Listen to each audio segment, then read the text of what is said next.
Very good day, guys. Today again we are meeting for this amazing and beautiful 3D demo of the human skull. So till now we have seen in the human skull we have studied about the norma verticalis, norma occipitalis, norma lateralis, and last time we have seen norma frontalis. Now the today we'll see the final portion of the external features of the skull, that is norma basalis, means that is the inferior view or view of the skull from the lower side, that is known as the norma basalis. So you can see this is the norma basalis, which is very wider. Fine. Okay, it is the same as the norma verticalis, but we can see the norma verticalis here. It is very simple.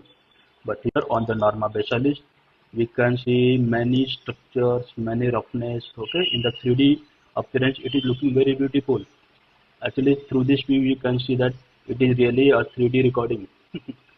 Fine.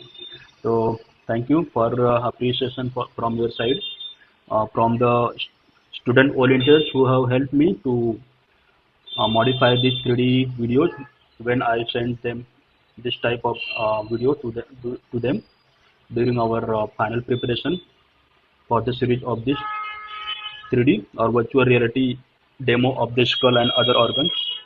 So, without wasting our time, we'll proceed. So, norma basalis is basically divided into anterior, middle, and posterior part for our convenience to study all these deeper in detailed structures of the norma basalis. So, firstly, we will see anterior part. So, how the anterior part is bounded? The anterior part is formed by the hard palate and the alveolar arches. Fine. So, you can see this, the hard palate, this one, and the alveolar arches, this one. Then the middle and the posterior parts are separated by an imaginary line, a transverse line passing through the anterior margin of the foramen magnum. So from here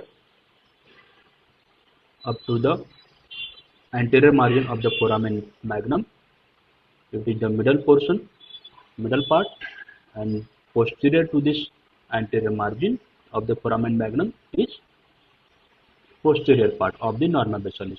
Now we have divided into three parts. Now we will begin to see the norma basalis from the anterior part. So first we will see from anterior to posterior. This is the alveolar arch, which is present on the alveolar process of the maxilla, and it bears the socket for the roots of the upper teeth in the upper jaw. Then posterior to this we will see this is the hard palate.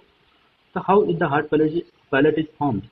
It is formed by anteriorly 2/3 by the palatine process of the maxilla and posterior 1/3 by the horizontal plates of the palatine bones. So maxilla and palatine bones. These are involved in the formation of the hard palate. Which are the sutures present over here? The palate is crossed by a cruciform sutures made by the intermaxillary, interpalatine, and palatomaxillary sutures. Got it? These three sutures. Dome. So this is arched. This hard palate is arched in all the directions. Means it is having the curvature in all the directions, and it shows the pits for the palatine gland. You can see the smaller pits if you can focus over here. Smaller pits are there. So these are the palatine glands. Fine.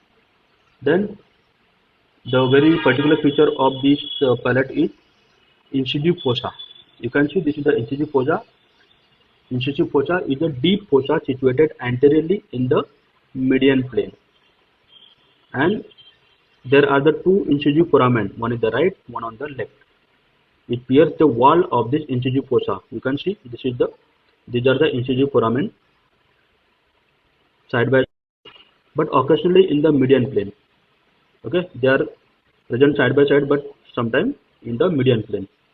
So in that case, the left becomes anterior and the right becomes posterior in the median plane. This is the greater palatine foramen you can see here. So this is one on each side and situated just behind the lateral part of the palato-maxillary suture. Got it? And there is a groove which leads from the foramen toward the incisive fossa. That is known as the greater palatine groove.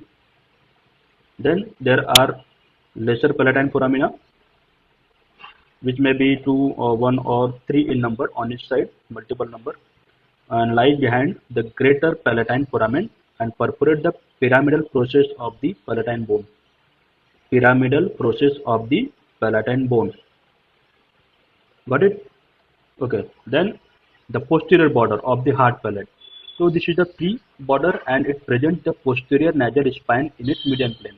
You have seen the anterior nasal spine in the norma frontalis formed by the maxilla, and opposite to that here it is the posterior nasal spine in the median plane formed by the palatine bone.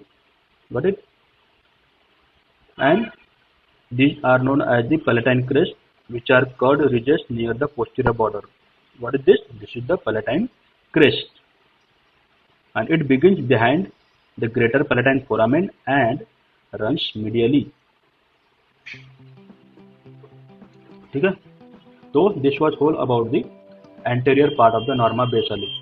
Okay guys, so after this we'll see in the second part the middle part of the norma basalis.